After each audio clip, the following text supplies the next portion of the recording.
Hop, tu roules sur le boulevard BD, cet album est fait pour toi. Cherchez Charlie. 1969, New York, Times Square. Une hippie embrasse un homme dans la rue. Elle reconnaît en lui Charlie. L'homme, tiré à 4 épingles, ne semble pas la remettre. Quelqu'un profite du baiser volé pour s'emparer de la mallette de Charlie et de son portefeuille. Le voleur, Cosby, monte dans un taxi et lui demande de filer vers le nord sur la 6e avenue jusqu'au Lincoln Center. Dans le véhicule, il ouvre la valise remplie de livres de comptes. Quand il en sort, il ne remarque pas immédiatement qu'il en a laissé un à l'intérieur. Tout cela est le début d'un haletant chercher Charlie, ou plutôt chercher la mallette de Charlie, au cœur de la grosse pomme, entre les truands et les flics, les dealers et les travelots.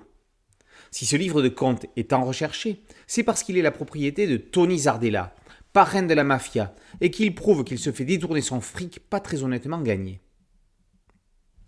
On connaissait Emmanuel Moineau, entre autres, pour ses polars noirs, comme Bonne fête maman, Qu'elle crève la charogne ou Pendant que tu dors mon amour. Avec Chercher Charlie, il invente le polar pop.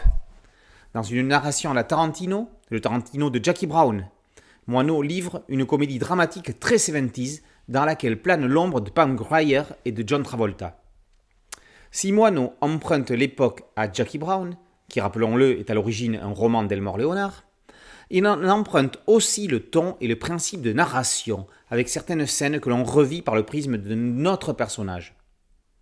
Ici, le personnage principal n'est ni Cosby, ni Charlie, ni Andy, l'agent du FBI, mais c'est ce cahier de comptes qui va passer de main en main et se trouver taché de sang. Depuis quelques années, Moineau multiplie les expériences. Il a repris Nestor Burma. On vient de le laisser dans la savane avec des philosophes. Il n'y avait qu'un pas pour qu'il mette de l'humour dans le polar.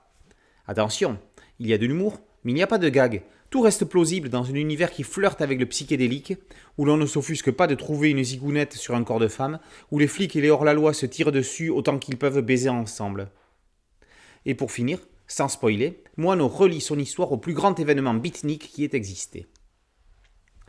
Cherchez Charlie et cherchez-le bien. Si vous tombez sur une mallette ou sur ne serait-ce qu'un livre de comptes, ça pourrait vous rapporter gros. Ou vous apporter des ennuis. Cherchez Charlie, par Emmanuel Moineau et paru aux éditions Sarbacane. Boulevard BD, c'est un podcast audio et une chaîne YouTube. Merci de liker, de partager et de vous abonner. A très bientôt sur Boulevard BD. Ciao.